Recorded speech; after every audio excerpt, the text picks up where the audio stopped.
नमस्कार श्रोताओं, मेरा नाम अन्नपूर्णा है और आज मैं आपको सुना रही हूँ मुंशी प्रेमचंद्र जी द्वारा लिखी हुई एक और कहानी, देवी। बूढ़ों में जो एक तरह की बच्चों की सी बेशर्मी आ जाती है, वह इस वक्त तुलिया में ना आई थी। यद्यपि उसके सिर के बाल चांदी हो गए थे और गाल लटक कर दाढ़ों के नीचे आ गए थे। वह खुद भी निश्चित रूप से अपनी उम्र न बता सकती थी, लेकिन लोगों का अनुमान था कि वह 100 की सीमा को पार कर चुकी है और अभी तक चलती तो अंचल से सिर ढांक कर, आंखें नीची किए हुए, मानो नवेली बहू है। थी तो चमारिन, पर क्या मजाल कि किसी घर का पकवान देखकर उसका जी ललचाया। गांव में ऊंची जातों के बहुत से घर थे। तुलिया का सभी जगह आना जाना था। सारा गांव उसकी इज्जत करता था और गृहिणियां तो उसे श्रद्धा की आंखों से देखती थी। उसे आग्रह के साथ अपने घर बुलाती, उसके सिर में तेल डालती, मांग में सिंदूर भरती।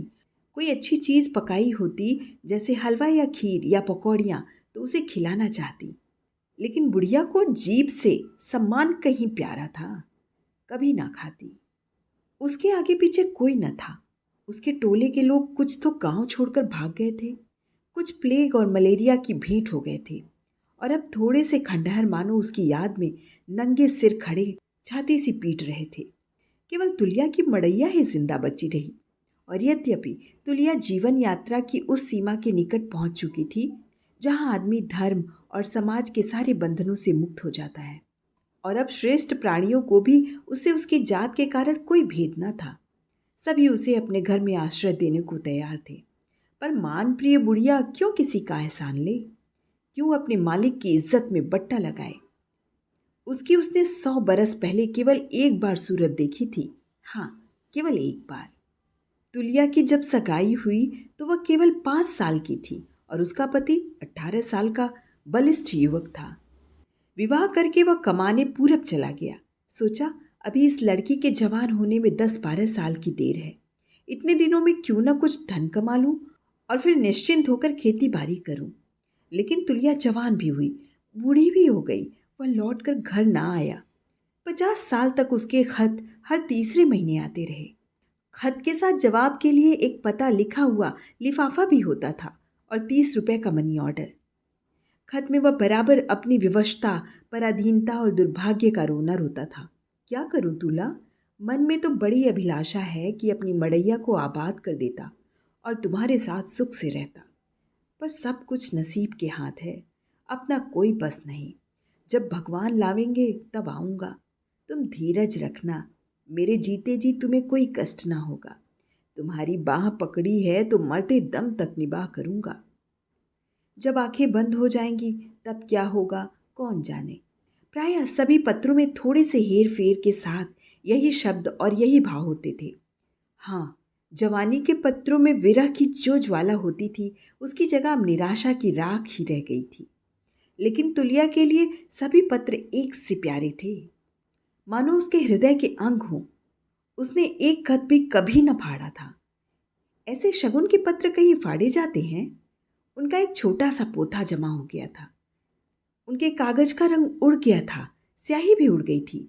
लेकिन तुलिया के लिए वे अभी उतने ही सजीव, उतने ही सतृष्ण, उतने ही व्याकुल थे। सब के सब उसकी पिटारी में लाल डोरे से बंधे हुए, उसके दीर्घ जीवन से संचित सुहाग की भांति रखे हुए थे।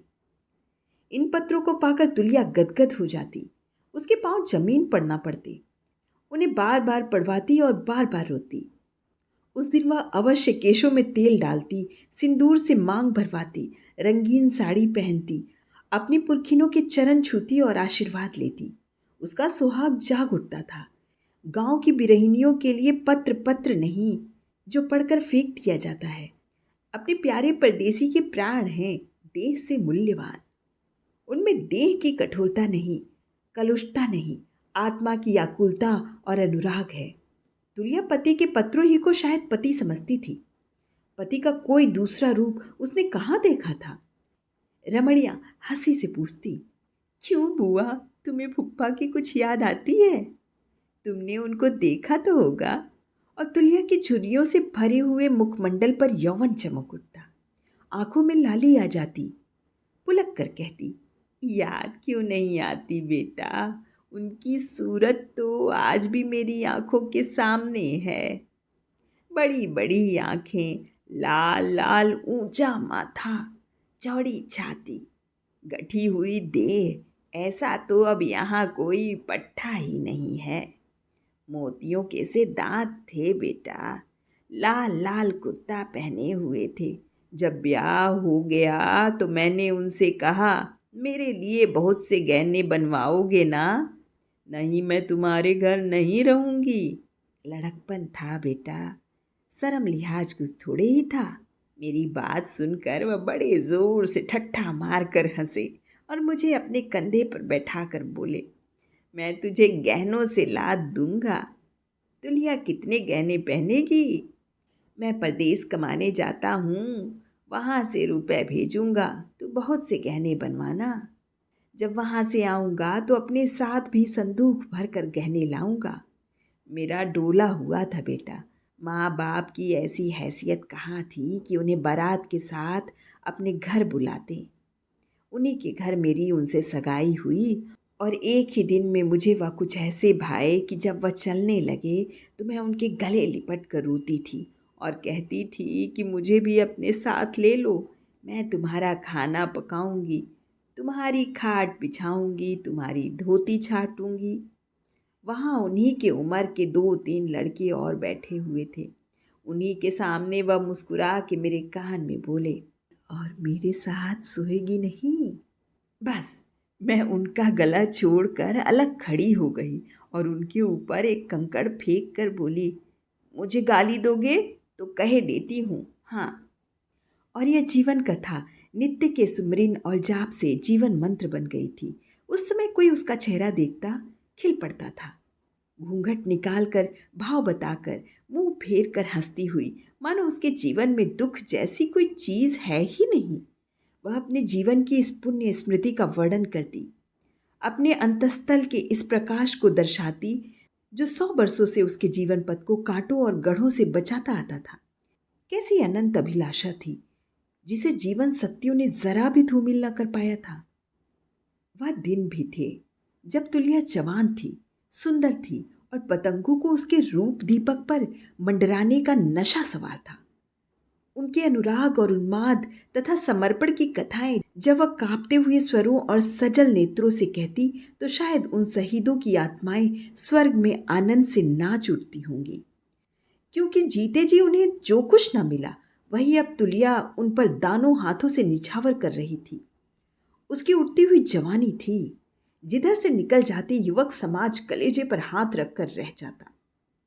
तब बंसी सिंह नाम का एक ठाकुर था, बड़ा छैला, बड़ा रसिया, गांव का सबसे मनचला जवान, जिसकी तान रात के सन्नाटे में कोस भर से सुनाई पड़ती थी। दिन में सैकड़ों बार तुलिया के घर के चक्कर लगाता। तालाब के किनारे, खेत में, खलिहान में, कुएं पर, जहां वह जाती परछाई की तरह उसके पीछे लगा रहता। कभी दूध लेकर उसके घर आता, कभी घी लेकर। कहता, तुलिया, मैं तुझसे कुछ नहीं चाहता, बस जो कुछ मैं तुझे भेंट किया करूं वह ले लिया कर। तू मुझसे नहीं बोलना चाहती मत बोल, मेरा मुंह नहीं देखना चाहती मत देख, लेकिन मेरे चढ़ावों को ठुकरा मत, बस मैं इसी से संतुष्ट हो जाऊंगा। तुलिया ऐसी भोली ना थी, जानती थी या उंगली पकड़ने की बातें हैं, लेकिन ना जाने कैसे वह एक दिन उसके धोखे में आ गई। नहीं, धोखे में नहीं आई, उसकी जवानी पर उसे दया आ गई। एक दिन वह पके हुए कलमी आमों की एक टोकरी लाया। तुलिया ने कभी कलमी आम ना खाए थे, टोकरी उससे ले ली। फिर तो आए दिन आम की डलियां आने लगी। एक दिन जब तुलिया टोकरी लेकर घर में जाने लगी तो बंसी ने धीरे से उसका हाथ पकड़कर अपने सीने पर रख लिया और चट उसके पैरों पर गिर पड़ा। फिर बोला, तुलिया, अगर अब भी तुझे मुझ पर दया नहीं आती तो आज मुझे मार डाल, तेरे हाथों से मर जाऊं, बस यही साध है। तुलिया ने टोकरी पटक दी, अपने पांव छुड़ाकर एक पग पीछे हट गई और रोष भरी आंखों से ताकती हुई बोली, अच्छा ठाकुर, अब यहां से चले जाओ, नहीं तो या तो तुम या तो मैं ना रहूंगी। तुम्हारे आमों में आग लगे और तुमको क्या कहूं? मेरा आदमी कोसों मेरे नाम पर बैठा हुआ है, इसलिए कि मैं यहाँ उसके साथ कपट करूं। वह मर्द है, 4 पैसे कमाता है, क्या वह दूसरी न रख सकता था? क्या औरतों की संसार में कमी है? लेकिन वह मेरे नाम पर चाहे न हो। पढ़ोगे उसकी चिट्ठियाँ जो मेरे नाम भेजता है? आप चाहे जिस दशा में हो, मैं कौन यहाँ बैठी देखती हूँ, लेकिन मेरे पास बराबर रुपए भेजता है, इसलिए कि मैं यहाँ दूसरों से विहार करूँ। जब तक मुझको अपनी और अपने को मेरा समझता रहेगा, तुलिया उसी की रहेगी, मन से भी कर्म से भी। जब उससे मेरा ब्याह हुआ तब मैं 5 साल की अल्लड़ छोकरी थी। उसने मेरे साथ कौन सा सुख उठाया? बाँह पकड़ने की लाज ही तो निभा रहा है। जब वह मर्द होकर प्रीत निभाता है तो मैं औरत होकर उसके साथ दगा करूं? यह कहकर वह भीतर गई और पत्रों की पिटारी लाकर ठाकुर के सामने पटक दी। मगर ठाकुर की आंखों का तार बंधा हुआ था, ओठ बिचके जा रहे थे। ऐसा जान पड़ता था कि भूमि में धंसा जा रहा है। एक क्षण के बाद उसने हाथ जोड़कर कहा, मुझसे बहुत बड़ा अपराध हो गया तुलिया, मैंने तुझे पहचाना न था। अब इसकी यही सजा है कि इसी क्षण मुझे मार डाल। ऐसे पापी के उद्धार का यही एक मार्ग है। तुलिया को उस पर दया नहीं आई। वह समझती थी कि अभी तक शरारत किए जाता है। झल्ला कर बोली, मरने को जी चाहता है तो मर जाओ। क्या संसार में कुएं तालाब नहीं? या तुम्हारे पास तलवार कटार नहीं है? मैं किसी को क्यों मारूं? ठाकुर ने हताश आंखों से देखा। तो यही तेरा हुक्म है? मेरा हुक्म क्यों होने लगा? मरने वाले किसी से हुक्म नहीं मांगते। ठाकुर चला गया और दूसरे दिन उसकी लाश नदी में तैरती हुई मिली। लोगों ने समझा तड़के नहाने आया होगा, पांव फिसल गया होगा। महीनों तक गांव में इसकी चर्चा रही, पर तुलिया ने जबान तक न खोली। उधर का आना जाना बंद कर दिया। बंसी सिंह के मरते ही छोटे भाई ने जायदाद पर कब्जा कर लिया और उसकी स्त्री और बालक को सताने लगा। देवरानी ताने देती, देवर ऐब लगाता। आखिर अनाथ विधवा एक दिन जिंदगी से तंग आकर घर से निकल पड़ी। गांव में सोता पड़ गया था। तुलिया भोजन करके हाथ में लालटेन लिए गाय को रोटी खिलाने निकली थी। प्रकाश में उसने ठकुराइन को दबे पांव जाते देखा। सिसकती और अंचल से आंसू पोंछती जाती थी। 3 साल का बालक गोद में था। तुलिया ने पूछा, इतनी रात गए कहाँ जाती हो ठकुराइन? सुनो, बात क्या है? तुम तो रो रही हो। ठकुराइन घर से तो जा रही थी, पर उसे खुद न मालूम था कहाँ। तुलिया की ओर एक बार भीत नेत्रों से देखकर बिना कुछ जवाब दिए आगे बढ़ी। जवाब कैसे देती? गले में तो आंसू भरे हुए थे और इस समय न जाने क्यों और उमड़ आए थे। तुलिया सामने आकर बोली, जब तक तुम बता न दोगी मैं एक पग भी आगे न जाने दूंगी। ठकुराइन खड़ी हो गई और आंसू भरी आंखों से क्रोध में भरकर बोली, तू क्या करेगी पूछकर? तुझसे मतलब? मुझसे कोई मतलब नहीं। क्या मैं तुम्हारे गांव में नहीं रहती? गांव वाले एक दूसरे के दुख दर्द में साथ न देंगे तो कौन देगा? इस जमाने में कौन किसका साथ देता है तुलिया? जब अपने घर वालों ने ही साथ नहीं दिया और तेरे भैया के मरते ही मेरे खून के प्यासे हो गए, तो फिर मैं किससे आशा रखूं? तुझसे मेरे घर का हाल कुछ छुपा है? वहां मेरे लिए अब जगह नहीं है। जिस देवर देवरानी के लिए मैं प्राण देती थी, वही अब मेरे दुश्मन है। चाहते हैं कि यह एक रोटी खाए और अनाथों की तरह पड़ी रहे। मैं रखेली नहीं हूँ, ब्याहता हूँ। 10 गांव के बीच में ब्याह के आई हूँ। अपनी रत्ती भी जायदाद न छोड़ूंगी और अपना आधा लेकर रहूंगी। तेरे भैया, ये 2 शब्द तुलिया को इतने प्यारे लगे कि उसने ठकुराइन को गले लगा लिया और उसका हाथ पकड़कर बोली, तो बहन मेरे घर में चलकर रहो, और कोई साथ दे या ना दे, तुलिया मरते दम तक तुम्हारा साथ देगी। मेरा घर तुम्हारे लायक नहीं है, लेकिन घर में और कुछ नहीं, शांति तो है, और मैं कितनी ही नीच हूँ, तुम्हारी बहन तो हूँ। ठकुराइन ने तुलिया के चेहरे पर अपनी विस्मय भरी आंखें जमा दी। ऐसा ना हो मेरे पीछे मेरा देवर तुम्हारा भी दुश्मन हो जाए। मैं दुश्मनों से नहीं डरती, नहीं तो इस टोले में अकेली न रहती। लेकिन मैं तो नहीं चाहती कि मेरे कारण तुझ पर आफत आवे। तो उनसे कहने ही कौन जाता है, और किसे मालूम होगा कि अंदर तुम हो? ठकुराइन को ढांढस बंधा। सकुचाती हुई तुलिया के साथ अंदर आई। उसका हृदय भारी था। जो एक विशाल पक्के की स्वामिनी थी, आज इस झोपड़ी में पड़ी हुई है। घर में एक खाट थी। ठकुराइन बच्चे के साथ उस पर सोती, तुलिया जमीन पर पड़ रहती। एक ही कंबल था। ठकुराइन उसको ओढ़ती, तुलिया टाट का टुकड़ा ओढ़कर रात काटती। मेहमान का क्या सत्कार करे, कैसे रखे, यही सोचा करती। ठकुराइन के जूठे बर्तन मांजना, कपड़े छांटना, उनके बच्चे को खिलाना, सारे काम वह इतने उमंग से करती मानो देवी की उपासना कर रही हो। ठकुराइन इस विपत्ति में भी ठकुराइन थी, गर्विड़ी, विलासप्रिय, कल्पनाहीन। इस तरह रहती मानो उसी का घर है, और तुलिया पर इस तरह रोब जमाती कि मानो वह उसकी लौंडी है। लेकिन तुलिया अपने अभागे प्रेमी के साथ प्रीति की रीत का निबाह कर रही थी। उसका मन कभी न मैला होता, माथे पर कभी न बल पड़ता। एक दिन ठकुराइन ने कहा, तुला, तुम बच्ची को देखती रहना, मैं 2-4 दिन के लिए ज़रा बाहर जाऊंगी। इस तरह तो यहाँ जिंदगी भर तुम्हारी रोटियां तोड़ती रहूंगी, पर दिल की आग कैसे ठंडी होगी। इस बेहिया को इतनी लाज कहाँ कि इसकी भावज कहाँ चली गई। वह तो दिल में खुश होगा कि अच्छा हुआ उसके मार्ग का कांटा हट गया। ज्यों ही पता चला कि मैं अपने मैके नहीं गई और कहीं पड़ी हूँ, वह तुरंत मुझे बदनाम कर देगा और तब सारा समाज उसी का साथ देगा। अब मुझे कुछ अपनी फिक्र करनी चाहिए। तुलिया ने पूछा, कहाँ जाना चाहती हो बहन? कोई हर्ज ना हो तो मैं भी साथ चलूं। अकेली कहाँ जाओगी? उस सांप को कुचलने के लिए कोई लाठी खोजूंगी। तुलिया इसका आशक न समझ सकी, उसके मुंह की ओर ताकने लगी। ठाकुराइन ने निर्लज्जता के साथ कहा, तो इतनी मोटी सी बात भी नहीं समझी? साफ साफ ही सुनना चाहती है। अनाथ स्त्री के पास अपनी रक्षा का अपने रूप के सिवा दूसरा कौन अस्त्र है? अब उसी अस्त्र से काम लूंगी। जानती है इस रूप के क्या दाम होंगे? इस भेड़िए का सिर। इस परगने का हाकिम जो कोई भी हो, उसी पर मेरा जादू चलेगा। और ऐसा कौन मर्द है जो किसी युवती के जादू से बच सके, चाहे वह ऋषि ही क्यों ना हो। धर्म जाता है जाए, मुझे परवाह नहीं। मैं यह नहीं देख सकती कि मैं बन बन की पत्तियां तोड़ूं और वह शोधा मूछों पर ताव देकर राज करे। तुलिया को मालूम हुआ कि इस अभिमानिनी के हृदय पर कितनी गहरी चोट है। इस व्यथा को शांत करने के लिए वह जान पर ही नहीं खेल रही थी, धर्म पर खेल रही है, जिसे वह प्राणों से भी प्रिय समझती है। बंसी सिंह की वह पार्थिव मूर्ति उसकी आंखों के सामने आ खड़ी हुई। वह बलिष्ठ था, अपनी फौलादी शक्ति से वह बड़ी आसानी से तुलिया पर बल प्रयोग कर सकता था। और उस रात के सन्नाटे में उस अनाथ की रक्षा करने वाला ही कौन बैठा हुआ था?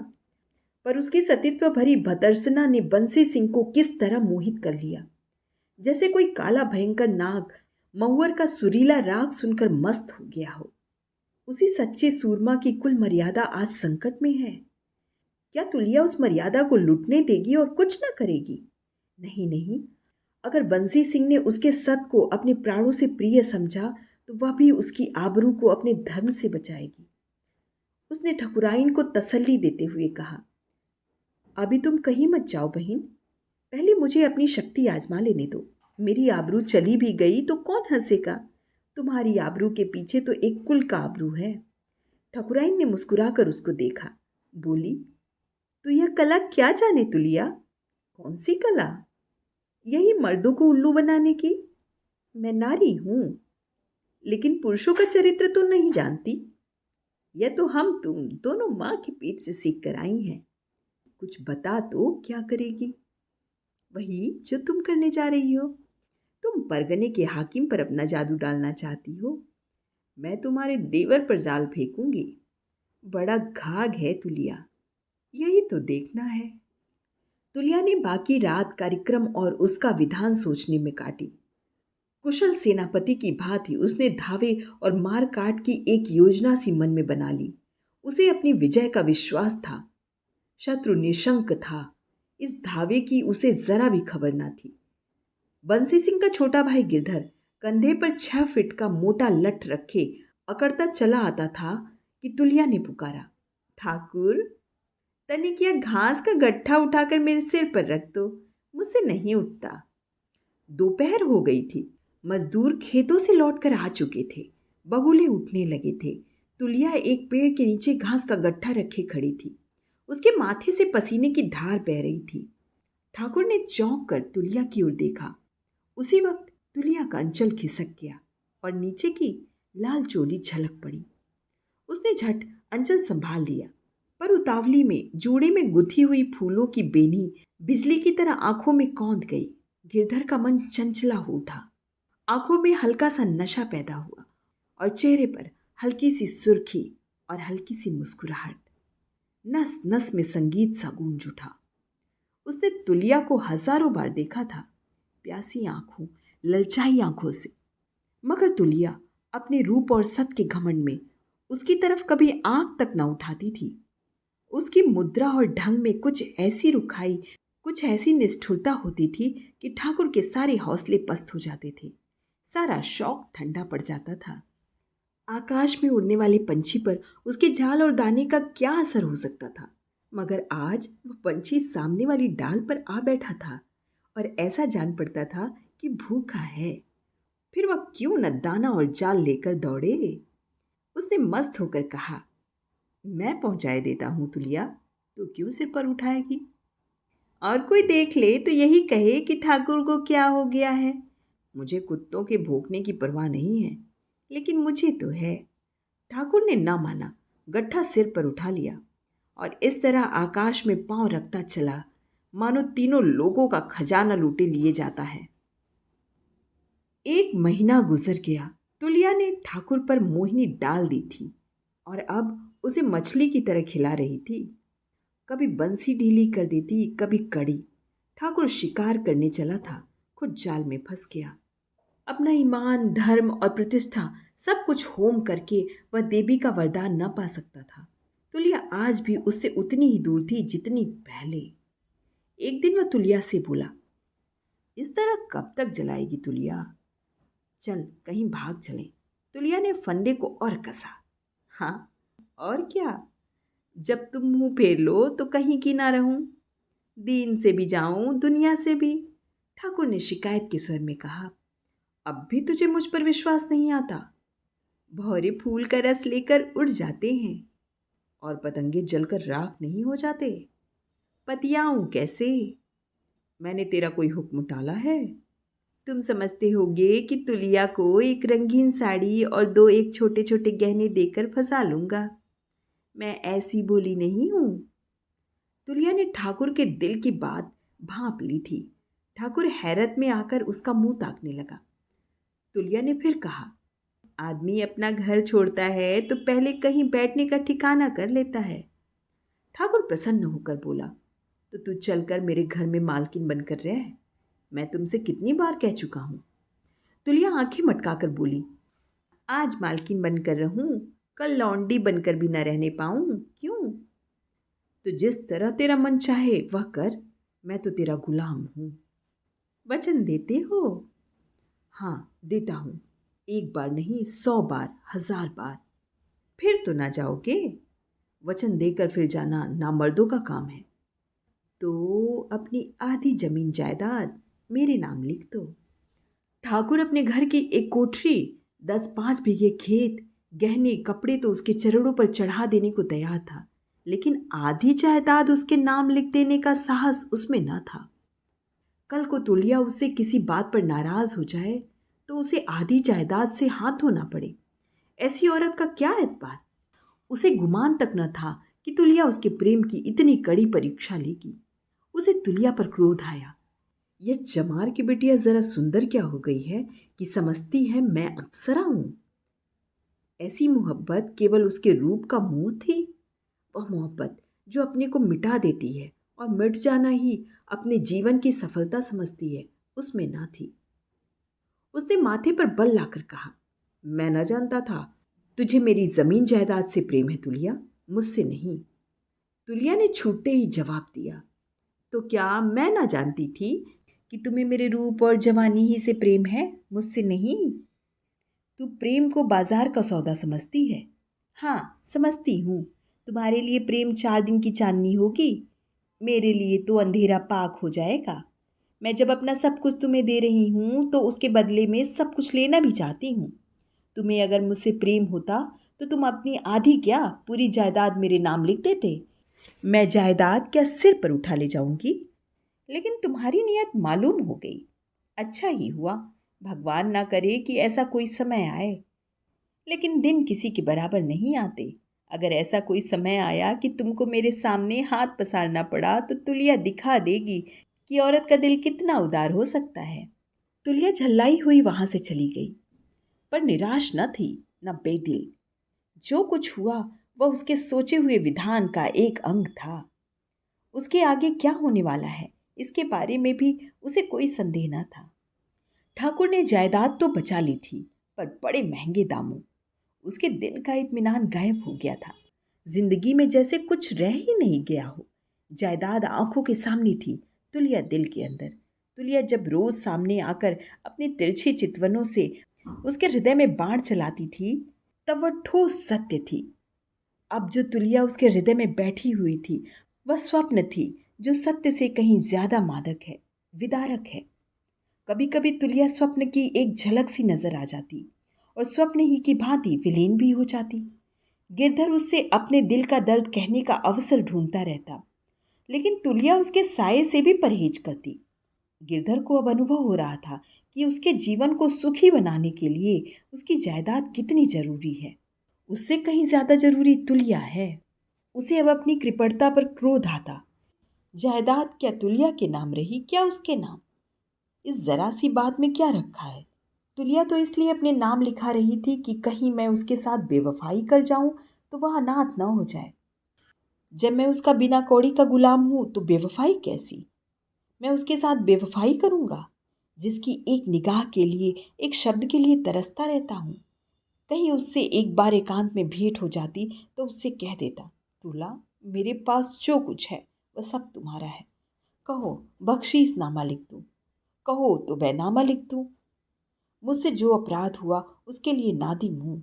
जायदाद से मनुष्य को जो एक संस्कारगत प्रेम है, उसी ने मेरे मुंह से वह शब्द निकलवाए। यही रिवाजी लोभ मेरे और तुम्हारे बीच में आकर खड़ा हो गया। पर अब मैंने जाना कि दुनिया में वही चीज़ सबसे कीमती है जिससे जीवन में आनंद और अनुराग पैदा हो। अगर दरिद्रता और वैराग्य में आनंद मिले तो वही सबसे प्रिय वस्तु है, जिस पर आदमी जमीन और मिल्कियत सब कुछ होम कर देगा। आज भी लाखों माई के लाल हैं जो संसार के सुखों पर लात मारकर जंगलों और पहाड़ों की सैर करने में मस्त हैं। और उस वक्त मैं इतनी मोटी सी बात न समझा। हाय रे दुर्भाग्य। एक दिन ठाकुर के पास तुलिया ने पैगाम भेजा, मैं बीमार हूं, आकर देख जाओ। कौन जाने बचूं कि ना बचूं। इधर कई दिन से ठाकुर ने तुलिया को ना देखा था। कई बार उसके द्वार के चक्कर भी लगाए, पर वह ना दिख पड़ी। अब जो यह संदेश मिला तो वह जैसे पहाड़ के नीचे गिर पड़ा। रात के 10 बजे होंगे। पूरी बात भी न सुनी और दौड़ा। छाती धड़क रही थी और सिर उड़ा जाता था। तुलिया बीमार है? क्या होगा भगवान? तुम मुझे क्यों नहीं बीमार कर देते? मैं तो उसके बदले मरने को भी तैयार हूं। दोनों ओर के काले काले वृक्ष मौत के दूतों की तरह दौड़े चले आते थे। रह रहकर उसके प्राणों से एक ध्वनि निकलती थी, हसरत और दर्द में डूबी हुई। तुलिया बीमार है। उसकी तुलिया ने उसे बुलाया है। उस कृतघ्नि अधम नीच हत्यारे को बुलाया है कि आकर मुझे देख जाओ। कौन जाने बचूं कि ना बचूं। तू अगर ना बचेगी तुलिया तो मैं भी ना बचूंगा। हाय, ना बचूंगा। दीवार से सिर फोड़कर मर जाऊंगा। फिर मेरी और तेरी चिता एक साथ बनेगी। दोनों के जनाजे एक साथ निकलेंगे। उसने कदम और तेज किए। आज वह अपना सब कुछ तुलिया के कदमों पर रख देगा। तुलिया उसे बेवफा समझती है। आज वह दिखाएगा वफा किसे कहते हैं। जीवन में अगर उसने वफा ना की तो मरने के बाद करेगा। इस 4 दिन की जिंदगी में जो कुछ ना कर सका वह अनंत युगों तक करता रहेगा। उसका प्रेम कहानी बनकर घर घर फैल जाएगा। मन में शंका हुई, तुम अपने प्राणों का मोह छोड़ सकोगे? उसने जोर से छाती पीटी और चिल्ला उठा, प्राणों का मोह किसके लिए? और प्राण भी तो वही है जो बीमार है। देखूं मौत कैसे प्राण ले जाती है। देखूं मौत कैसे प्राण ले जाती है और देह को छोड़ देती है। उसने धड़कते हुए दिल और थरथराते हुए पांव से तुलिया के घर में कदम रखा। तुलिया अपनी खाट पर एक चादर ओढ़े सिमटी पड़ी थी और लालटेन के अंधे प्रकाश में उसका पीला मुख मानो मौत की गोद में विश्राम कर रहा था। उसने उसके चरणों पर सिर रख दिया और आंसुओं में डूबी हुई आवाज से बोला, तुला, यह अभाग तुम्हारे चरणों पर पड़ा हुआ है, क्या आंखें ना खोलेगी? तुलिया ने आंखें खोल दी और उसकी ओर करुण दृष्टि डालकर कराते हुए बोली, तुम हो गिरधर सिंह, तुम आ गए। अब मैं आराम से मरूंगी। तुम्हें एक बार देखने के लिए ही बहुत बेचैन थी। मेरा कहा सुना माफ़ कर देना और मेरे लिए रोना मत। इस मिट्टी की देह में क्या रखा है गिरधर? वह तो मिट्टी में मिल जाएगी, लेकिन मैं कभी तुम्हारा साथ ना छोड़ूंगी। परछाई की तरह नित्य तुम्हारे साथ रहूंगी। तुम मुझे देख ना सकोगे, मेरी बातें सुन ना सकोगे, लेकिन तुलिया आठों पहर सोते जागते तुम्हारे साथ रहेगी। मेरे लिए अपने को बदनाम मत करना गिरधर। कभी किसी के सामने मेरा नाम जुबान पर मत लाना। हाँ, एक बार मेरी चिता पर पानी के छींटे मार देना, इससे मेरे हृदय की ज्वाला शांत हो जाएगी। गिरधर फूट फूट कर रो रहा था। हाथ में कटार होती तो इस वक्त जिगर में मार लेता और उसके सामने तड़प कर मर जाता। जरा दम लेकर तुलिया ने फिर कहा, मैं बचूंगी नहीं गिरधर, तुमसे एक विनती करती हूँ, मानोगे? गिरधर ने छाती ठोक कर कहा, मेरी लाश भी तेरे साथ ही निकलेगी तुलिया। अब जीकर क्या करूँगा और जीऊँ भी तो कैसे? तू मेरा प्राण है तुलिया। उसे ऐसा मालूम हुआ। तुलिया मुस्कुराई। नहीं नहीं, ऐसी नादानी मत करना।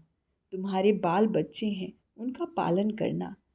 अगर तुम्हें मुझसे सच्चा प्रेम है तो ऐसा कोई काम मत करना जिससे किसी को इस प्रेम की गंध भी मिले। अपनी तुलिया को मरने के पीछे बदनाम मत करना। गिरधर ने रो कर कहा, जैसी तेरी इच्छा।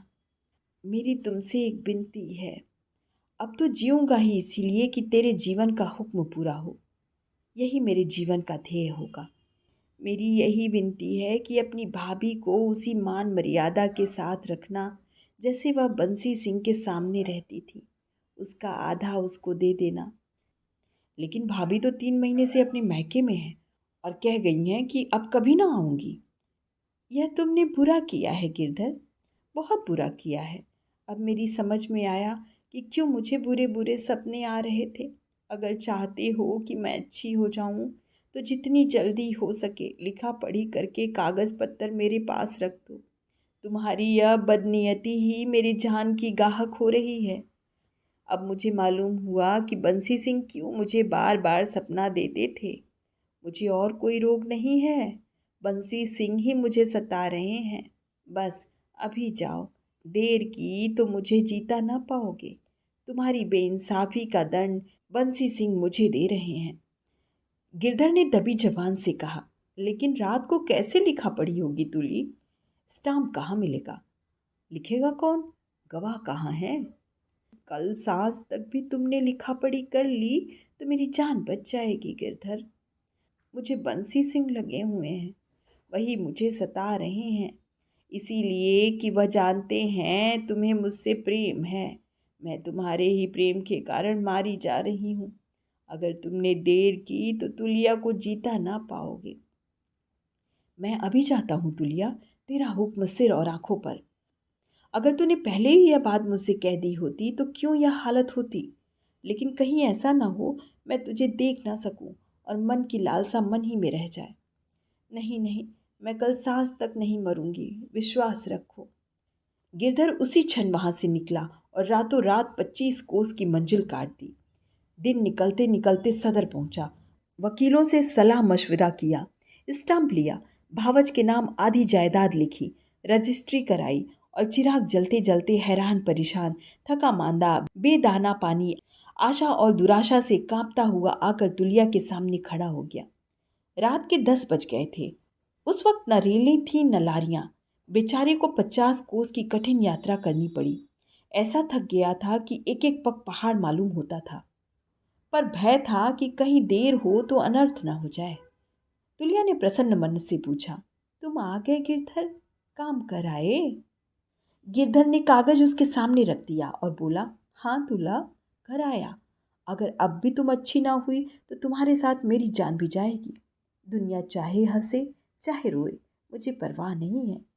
कसम ले लो, जो एक घूंट पानी भी पिया हो। तुलिया बैठी और कागज को अपने सिरहाने रखकर बोली, अब मैं बहुत अच्छी हूँ, सवेरे तक बिल्कुल अच्छी हो जाऊंगी। तुमने मेरे साथ जो नेकी की है वह मरते दम तक न भूलूंगी। लेकिन अभी अभी मुझे ज़रा नींद आ गई थी। मैंने सपना देखा कि बंसी सिंह मेरे सिरहाने खड़े हैं और मुझसे कह रहे हैं, तुलिया, तू ब्याहता है। तेरा आदमी 1000 कोस पर बैठा तेरे नाम की माला जप रहा है। चाहता तो दूसरी शादी कर लेता, लेकिन तेरे नाम पर बैठा हुआ है और जन्म भर बैठा रहेगा। अगर तूने उससे दगा की तो मैं तेरा दुश्मन हो जाऊंगा और फिर जान लेकर ही छोड़ूंगा। अपना भला चाहती है तो उससे सत पर रह। तूने उससे कपट किया, उसी दिन मैं तेरी सांसत कर डालूंगा। बस यह कहकर वह लाल लाल आंखों से मुझे तरेरते हुए चले गए। बस यह कहकर लाल लाल आंखों से मुझे तरेरते हुए चले गए। गिरधर ने एक क्षण तुलिया के चेहरे की तरफ देखा, जिस पर इस समय एक दैवी तेज विराज रहा था। एकाएक जैसे उसकी आंखों के सामने से पर्दा हट गया और सारी साजिश समझ में आ गई। उसने सच्ची श्रद्धा से तुलिया के चरणों को चूमा और बोला, समझ गया तुलिया, तू देवी है। अभी तक मेरे साथ कहानी में बने रहने के लिए आप सभी का बहुत बहुत धन्यवाद।